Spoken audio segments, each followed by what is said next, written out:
स्वागत है बच्चों आप सभी का Ayush Pandey physics YouTube channel पर, जहां मिलती है आपको रेगुलर क्लास रोज रात 9 बजे। भौतिक विज्ञान कक्षा 12 पढ़ाई जाती है आपको क्लियर कॉन्सेप्ट, न्यूमेरिकल एक्सपर्ट और step by step teaching method के अनुसार। चलिए शुरू करते हैं बच्चों आज के टॉपिक से। आज का टॉपिक है हमारा प्रतिरोधों का संयोजन। क्लियर? तो बच्चों आज का टॉपिक है हमारा प्रतिरोधों का संयोजन। प्रतिरोधों का संयोजन, प्रतिरोधों का संयोजन, combination of resistors, combination of resistors, combination of resistors.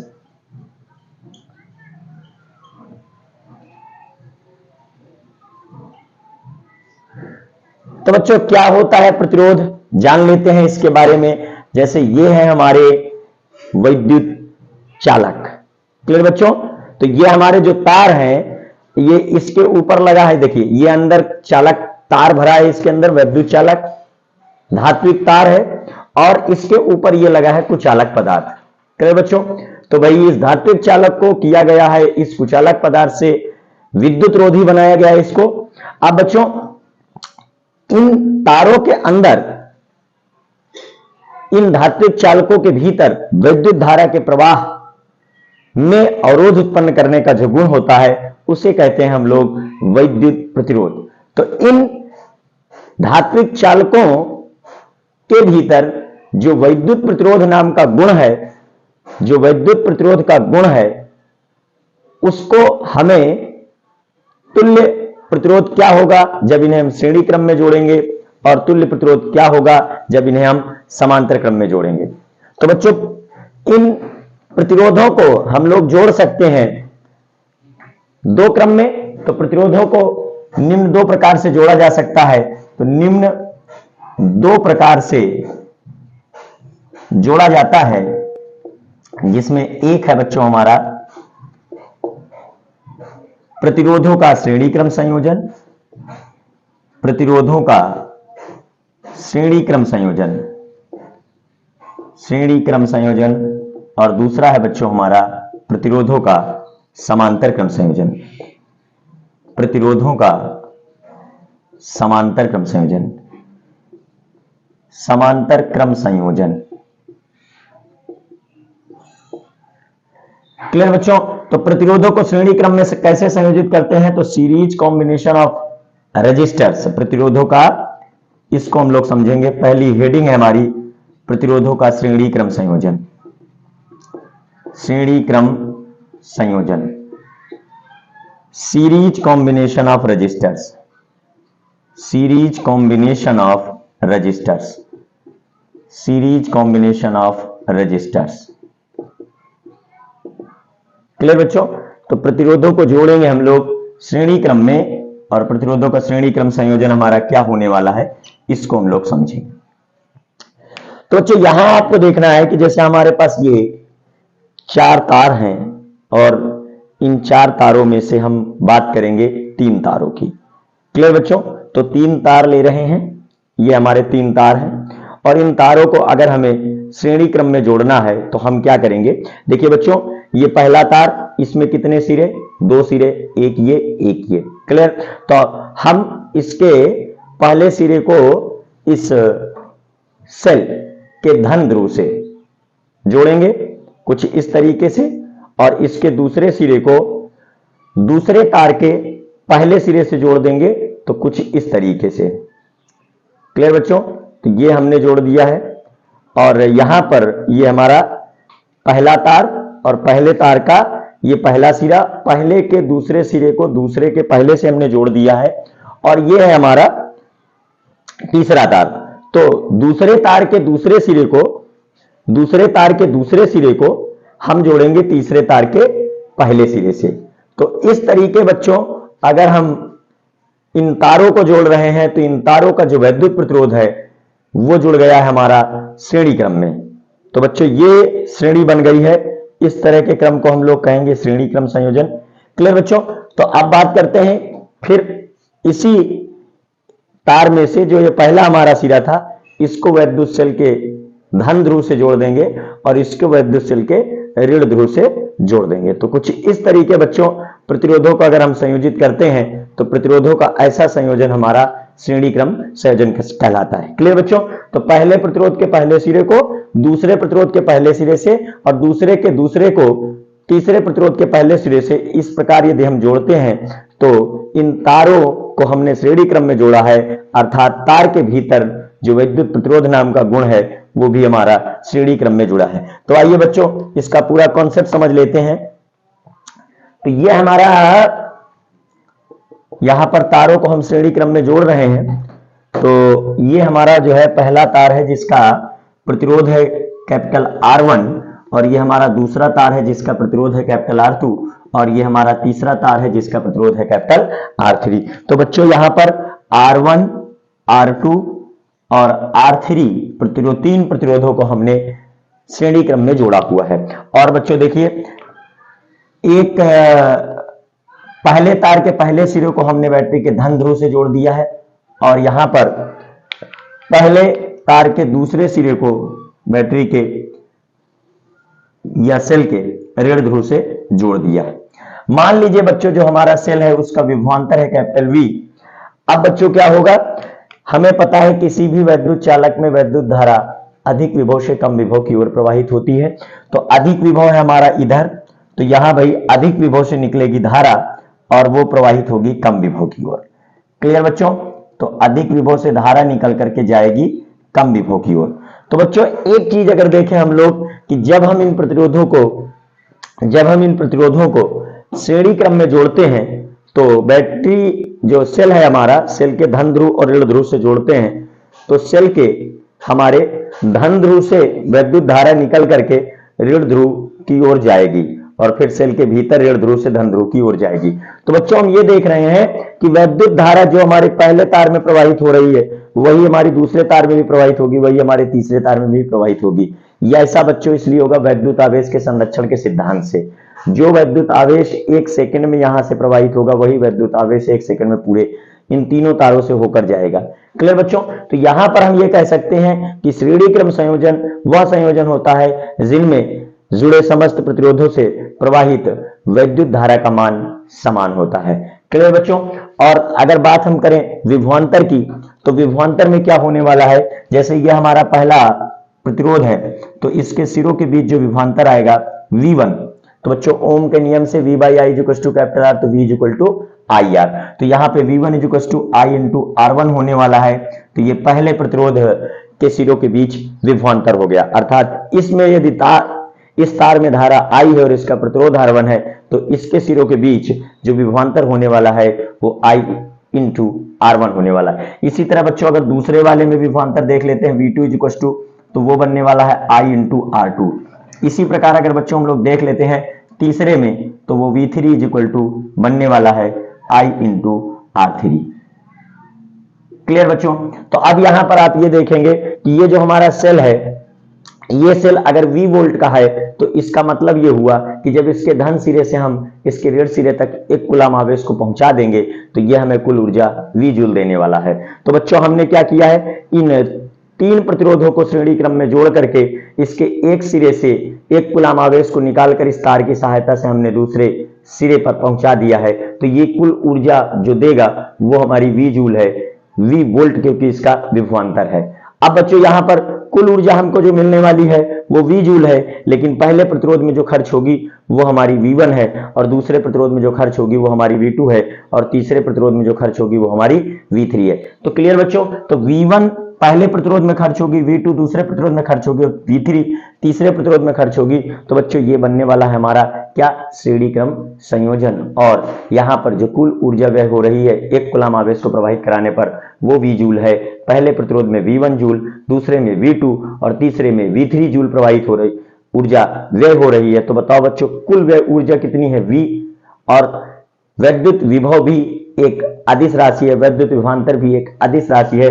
तो जो यहाँ पर कुल विभवांतर आने वाला है बच्चों वो बन जाएगा हमारा capital V equal to V1 plus V2 plus V3। Clear बच्चों? ये बनने वाला हमारा capital V equal to V1 plus V2 plus V3। अब बच्चों यदि इन तीनों प्रतिरोधों को हटाया जाए, अर्थात जब ये तीन प्रतिरोध जो लगे हैं तो इन तीनों प्रतिरोधों ने मिल करके जो कुल वैद्युत प्रतिरोध उत्पन्न किया है वो कितना होगा, अर्थात इन तीनों तारों का जो तुल्य वैद्युत प्रतिरोध होगा वो कितना होगा, उस चीज को यदि हम देखते हैं तो इन तीनों तारों के तुल्य जो वैद्युत प्रतिरोध है यदि वो कैपिटल R है और यहां पर हमने धन सिरा लगाया, यहां पर हमने ऋण सिरा लगाया है, तो बच्चों अधिक विभव से वैद्युत धारा निकलेगी और कम विभव की ओर चलेगी। तो यहां पर यदि वैद्युत धारा बच्चों हमारे पास आई है, वैद्युत धारा यदि हमारे पास आई है, कितनी है वैद्युत धारा, आई है, तो बताइए यहां पर विभवांतर कितना बनने वाला है, V is equal to I into R. Clear बच्चों, तो यहां पर जो बनने वाला है कुल वैद्युत विभवांतर वो बनने वाला है हमारा V is equal to I into capital R. Clear, तो अब यहां पर हम इसके स्थान पर रख देंगे I इंटू कैपिटल R और V1 के प्लेस में रखेंगे I इंटू R1, V2 के प्लेस में रखेंगे I इंटू R2 और V3 के प्लेस में रखेंगे I इंटू R3। क्लियर बच्चों, तो देखिए यहां पर भी आई है, यहां पर भी आई है, यहां पर भी आई है, यहां पर भी आई है, तो हम क्या कर सकते हैं, हमारा आई आई है कॉमन, तो हम दोनों पक्षों में आई से भाग दे देंगे, तो ये आई ये आई ये आई ये आई कैंसिल हो जाएगा, तो R इज इक्वल टू आ रहा है R1 plus R2 plus R3। बच्चों बिल्कुल एकदम सिंपल से कॉन्सेप्ट्स हैं, आप इसको प्रतिरोधों के श्रेणी क्रम संयोजन को समझ सकते हो। तो इन तीन तारों ने मिलकर के जो कुल वैद्युत प्रतिरोध श्रेणी क्रम संयोजन में उत्पन्न किया होगा, जो तुल्य वैद्युत प्रतिरोध होगा वो बच्चों तीनों तारों के वैद्युत प्रतिरोधों के योग के बराबर है। तो श्रेणी क्रम संयोजन में जुड़े समस्त प्रतिरोधों के द्वारा उत्पन्न तुल्य वैद्युत प्रतिरोध उन प्रतिरोधों के योग के बराबर होता है। क्लियर बच्चों, तो यदि ये क्वेश्चन आ गया हमारा परीक्षा में तो कैसे लिख कर आएंगे, वैद्युत प्रतिरोध का मात्रक होता है ओम। क्लियर बच्चों, तो परीक्षा में अगर आ गया तो हम इसको कैसे लिख कर आएंगे, एक एक कॉन्सेप्ट कैसे लिखेंगे वहां पर और पूरा नंबर कैसे गेन करेंगे, ये तो अपना पूरा कॉन्सेप्ट है, ये हमको आता है, ये बहुत अच्छी बात है, लेकिन परीक्षा में लिखना है तो कैसे लिखेंगे। तो बच्चों देखते हैं इसका एक एक कॉन्सेप्ट, थियोरी इसकी पूरी देखते हैं कैसे परीक्षा में आप लिख कर आएंगे और पूरे अंक यहां पर प्राप्त करेंगे। क्लियर बच्चों, तो भाई देखिए सबसे पहली बात श्रेणी क्रम संयोजन क्या होता है वो हम लोगों ने देख लिया है, ठीक है। तो इंपॉर्टेंट लाइन हमारी एक तो ये बनी, प्रतिरोधों के श्रेणी क्रम संयोजन में, प्रतिरोधों के श्रेणी क्रम संयोजन में देखिए वैद्युत धारा बहती है अधिक विभव से कम विभव की ओर, अधिक विभव से कम विभव की ओर, अधिक विभव से कम विभव की ओर। क्लियर बच्चों, तो श्रेणी प्रतिरोधों के श्रेणी क्रम संयोजन में विपरीत ध्रुवों को एक दूसरे के साथ जोड़ा जाता है, एक दूसरे के साथ जोड़ा जाता है, जोड़ा जाता है। अगला पॉइंट बच्चों प्रतिरोधों के श्रेणी क्रम संयोजन में और इंपॉर्टेंट है, बहुत इंपॉर्टेंट पॉइंट है ये। क्या है हमारा ये काफी इंपॉर्टेंट पॉइंट, वो ये है कि श्रेणी क्रम संयोजन में, श्रेणी क्रम संयोजन में समस्त प्रतिरोधों में प्रवाहित वैद्युत धारा समान, जबकि उनमें उनके सिरों के बीच विभवांतर, सिरों के बीच विभवांतर भिन्न भिन्न होता है, विभवांतर भिन्न भिन्न होता है, भिन्न भिन्न होता है। क्लियर बच्चों, अब इसके बाद हम लोग देख रहे हैं कि चूंकि चित्र में R1 कामा R2 कामा R3 तीन प्रतिरोधों को श्रेणी क्रम में V वोल्ट विभवांतर वाले सेल के साथ जोड़ा गया है, सेल के साथ जोड़ा गया है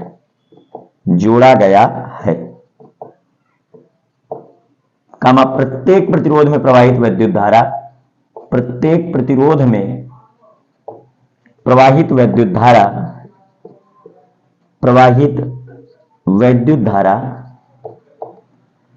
आई है। क्लियर बच्चों, तो बच्चों यहां पर बताइए पहले प्रतिरोध के सिरों के बीच विभवांतर क्या होगा, यहां पर हम लोग देख लेते हैं पहले प्रतिरोध के सिरों के बीच विभवांतर क्या होगा। पहले प्रतिरोध के सिरों के बीच विभवांतर, बीच विभवांतर, विभवांतर तो वो बनने वाला है बच्चों मेरे V1 is equal to I into R1। Clear. और दूसरे प्रतिरोध के सिरों के बीच विभवांतर इसी तरह क्या होगा, दूसरे प्रतिरोध के सिरों के बीच विभवांतर जो V2 इज इक्वल टू बनने वाला बच्चों वो होगा I इंटू R2। इसी तरह तीसरे प्रतिरोध के सिरों के बीच विभवांतर, तीसरे प्रतिरोध के सिरों के बीच विभवांतर V3 is equal to I into R3। तो बच्चों कुल विभवांतर क्या बनने वाला है, कुल विभवांतर चूंकि विभवांतर एक अदिश राशि होती है तो कुल विभवांतर V is equal to V1 plus V2 plus V3 होने वाला बच्चों। अब मान लीजिए इन तीनों प्रतिरोधों का जो तुल्य है वो कितना है, कैपिटल R। यदि श्रेणी क्रम संयोजन में जुड़े प्रतिरोधों का तुल्य वैद्युत प्रतिरोध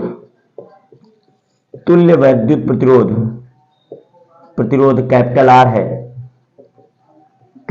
R है तो क्या बच्चों, तो तुल्य वैद्युत प्रतिरोध के सिरों के बीच विभवांतर। क्लियर बच्चों। तो यहां पर हम लोग पढ़ रहे हैं श्रेणी क्रम संयोजन, बीच में ये वाली जगह हम लोगों की हो सकती है खाली, तो इसको हम लोग कर लेते हैं, यहां पर रफ कर लेते हैं इसको पूरा जो है, तो ये हमारे काम आ जाएगा। क्लियर बच्चों। यहां पर कॉन्सेप्ट सिखाने के लिए तो बच्चों यहां पर तुल्य वैद्युत प्रतिरोध के सिरों के बीच विभवांतर क्या बनेगा, के सिरों के बीच विभवांतर वो हो जाएगा बच्चों V is equal to I into R। Clear. तो ये है हमारा बच्चों समीकरण 1। अब V1 का मान पता है, V2 का मान पता है, V3 का मान पता है और जो कैपिटल V का मान है वो भी पता लग गया। तो हम क्या करेंगे, जरा ध्यान दीजिएगा, हम इस समीकरण की बात कर रहे हैं, इस समीकरण की बात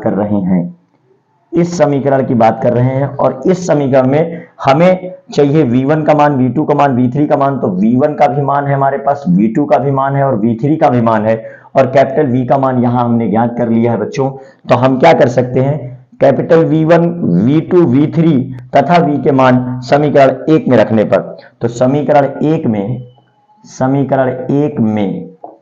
कैपिटल V, V1, V2 तथा V3 के मान रखने पर, तो इन सब के मान रखेंगे बच्चों, इन सब के मान रख देंगे यहां पर।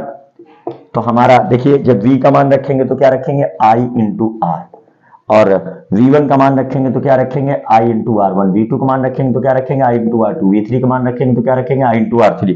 और बच्चों यहां पर यदि हम देखें तो I कॉमन लेके हो जाएगा कैंसिल, या दोनों पक्षों में I का यदि हम भाग दे दें तो ये कैंसिल हो जाएगा। तो इस तरीके हम लोग कह सकते हैं कि R इज इक्वल टू आ गया R1 plus R2 plus R3। तो श्रेणी क्रम संयोजन में जो तुल्य वैद्युत प्रतिरोध होता है वो जुड़े समस्त प्रतिरोधों के योग के बराबर होता है। तो क्लियर बच्चों, एक एक कॉन्सेप्ट देख लीजिए, आप इसका स्क्रीनशॉट ले लीजिए, मन लगाकर लिखे बेटा, मन लगाकर पढ़े।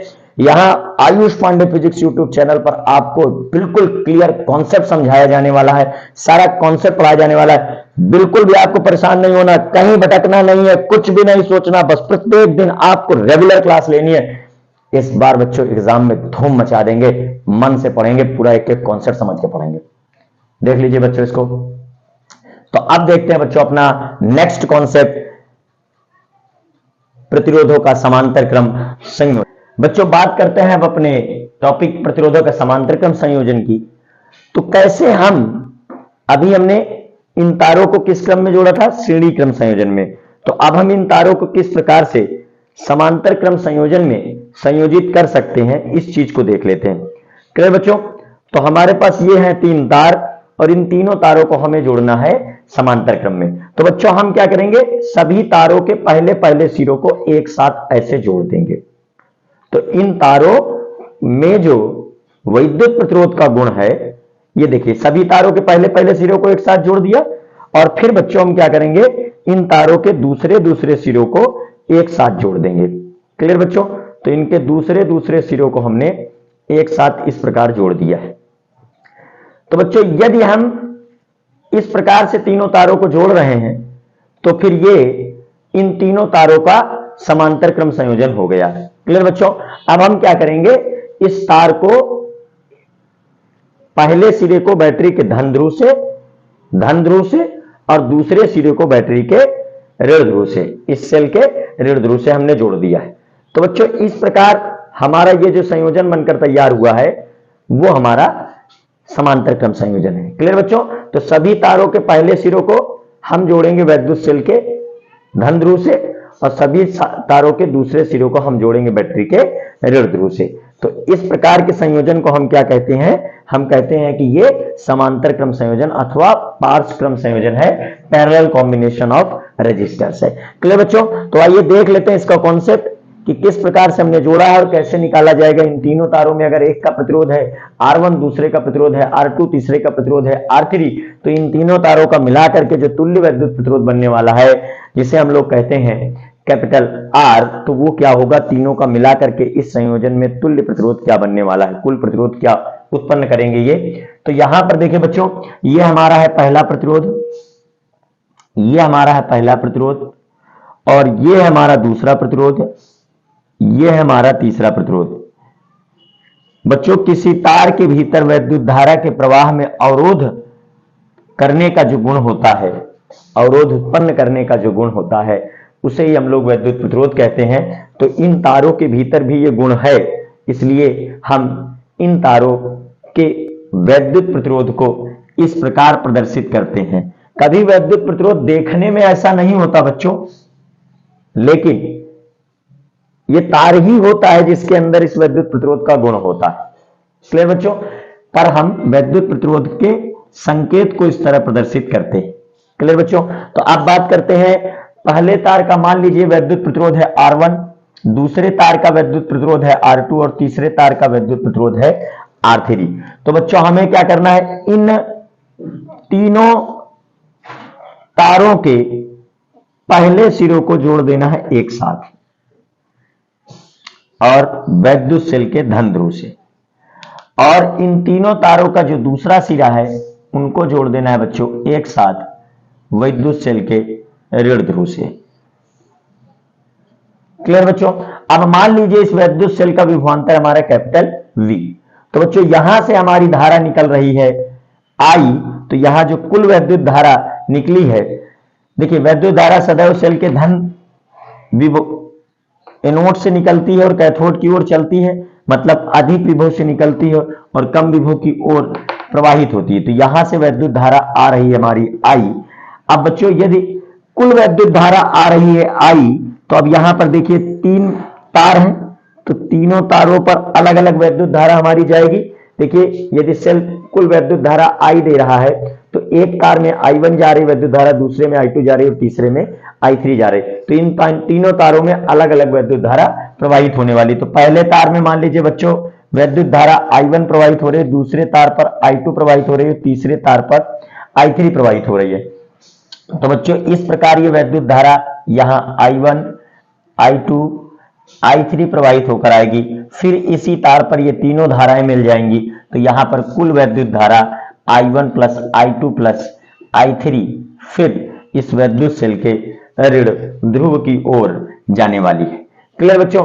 तो यहां पर हम लोग देख रहे हैं कि जब प्रतिरोधों को हम संयोजित कर रहे हैं समांतर क्रम में, तो इन प्रतिरोधों में वैद्युत धारा का मान भिन्न भिन्न है। लेकिन बच्चों यदि आप पहले तार के सिरों पर विभवांतर देखेंगे तो जो इस वैद्युत सेल का विभवांतर है वो हमने आरोपित कर दिया है, दूसरे तार के सिरों पर भी यही विभवांतर आरोपित किया है और तीसरे तार के सिरों पर भी यही विभवांतर आरोपित किया है। तो बच्चों हम कह सकते हैं कि यहां पर पहले तार के सिरों पर जो विभवांतर है वो हमारा कैपिटल V है और दूसरे तार के सिरों पर भी विभवांतर कैपिटल V है और तीसरे तार के सिरों पर भी विभवांतर हमारा कैपिटल V है। तो समांतर क्रम संयोजन में बच्चों विभवांतर का मान समान होता है और जबकि समांतर क्रम संयोजन में जुड़े प्रतिरोधों में प्रवाहित वैद्युत धारा का मान भिन्न भिन्न होता है। तो बच्चों सबसे पहले यहां पर हम लोग देखेंगे कि विभवांतर समान है हमारा और धाराएं भिन्न भिन्न है। तो यदि हम I1 का मान ज्ञात करें कि पहले प्रतिरोध में प्रवाहित वैद्युत धारा क्या होगी बच्चों, तो देखिए V इज इक्वल टू होता है हमारा I इंटू आर, तो I इज इक्वल टू हो जाएगा V बाई आर। क्लियर बच्चों?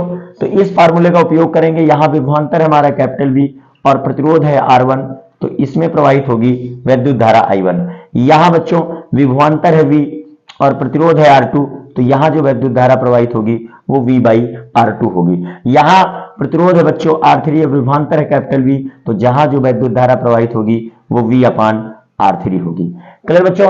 तो तीनों प्रतिरोधों में भिन्न भिन्न धाराएं I1, I2, I3 के हमने मान ज्ञात कर ली है, और कुल वैद्युत धारा जो होने वाली है हमारी, कुल वैद्युत धारा जो होने वाली है, वैद्युत धारा वो बच्चों होगी I is equal to I1 plus I2 plus I3। Clear बच्चों? तो अब हमें क्या करना है, यहां पर देखना है कि इन तीनों प्रतिरोधों का जो समांतर क्रम में तुल्य वैद्युत प्रतिरोध होगा, वो इन तीनों तारों का मिलाकर के जो वैद्युत प्रतिरोध इस परिपथ में उत्पन्न हो रहा है, वो मान लेते हैं हम कि कैपिटल R है, जिसका मान हमें ज्ञात करना है। अब बच्चों हम इन सेल के सिरों के बीच विभवांतर लगाते हैं कैपिटल V, तो यहां धारा प्रवाहित होगी I। क्लियर बच्चों? तो यहां धारा कितनी प्रवाहित हो रही है? I, और इस I का मान क्या होगा? अब इस कैपिटल R सिरों पर भी विभवांतर V है और इसमें धारा बह रही है I, तो इन तीनों को हटाएंगे, इनकी जगह इनका तुल्य प्रतिरोध जब हम लगाएंगे तो I is equal to V by capital R आने वाला है बच्चों। तो यहां पर हम रखेंगे I के प्लेस में V by capital R, I1 के प्लेस में V बाई R1 और I2 के प्लेस में V बाई R2 और I3 के प्लेस में V बाई R3। क्लियर बच्चों? तो V को कॉमन लेके कर देंगे कैंसिल, तो बनने वाला है ये हमारा, दोनों पक्षों में V से भाग दे देंगे, तो ये बन जाएगा बच्चों 1 upon capital R is equal to 1 upon R1 plus 1 upon R2 plus 1 upon R3। Clear बच्चों? तो ये बनने वाला है हमारा 1 upon R is equal to 1 upon R1 plus 1 upon R2 plus 1 upon R3। Clear बच्चों? तो ये हमारा निकला कि समांतर क्रम संयोजन में तुल्य वैद्युत प्रतिरोध क्या होने वाला है। तो बच्चों यदि ये क्वेश्चन आ गया एग्जाम में तो कैसे बनाएंगे इसकी भाषा और कैसे लिख करके आएंगे, तो इस चीज को भी हम लोग समझ लेते हैं। एक एक कॉन्सेप्ट पढ़ा करो बच्चों, शॉर्टकट के चक्कर में ज्यादा पढ़ने से बेटा कॉन्सेप्ट भी बर्बाद हो जाएंगे, इसलिए आप कॉन्सेप्ट को भी देखें, उसकी भाषा को भी देखें। हम पढ़ाई कर रहे हैं, हमें मन लगाकर पढ़ना चाहिए, ऐसा पढ़ना चाहिए कि बाद में वो हमारे उपयोग आ जाए, बिल्कुल हमारे दिमाग में बैठ जाए, हमारे जहन में बैठ जाए, जब भी आवश्यकता पड़े तो हम उसका उपयोग कर सके। बच्चों आज के जमाने में चल रहे शॉर्टकट से आप भ्रमित ना हो बच्चों, पूरा कॉन्सेप्ट पढ़ें, एक एक कॉन्सेप्ट को देखें। क्लियर बच्चों? तो यहां पर आपको समझना है हमारा ये,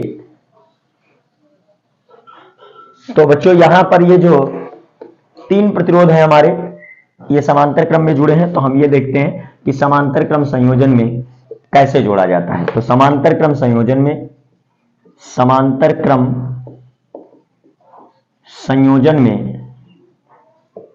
में प्रतिरोधों के पहले सिरों को एक साथ जबकि दूसरे सिरों को एक साथ जोड़ा जाता है,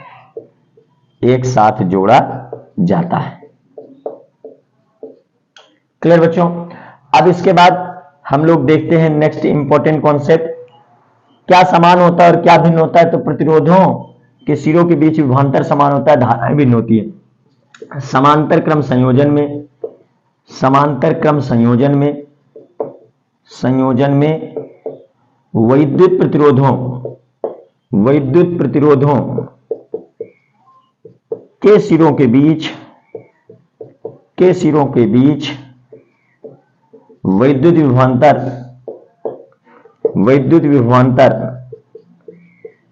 का मान समान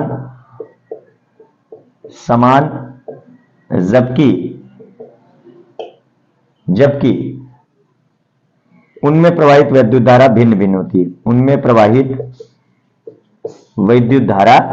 भिन्न भिन्न होती है, वैद्युत धारा भिन्न भिन्न होती है। क्लियर बच्चों? वैद्युत धारा भिन्न भिन्न होती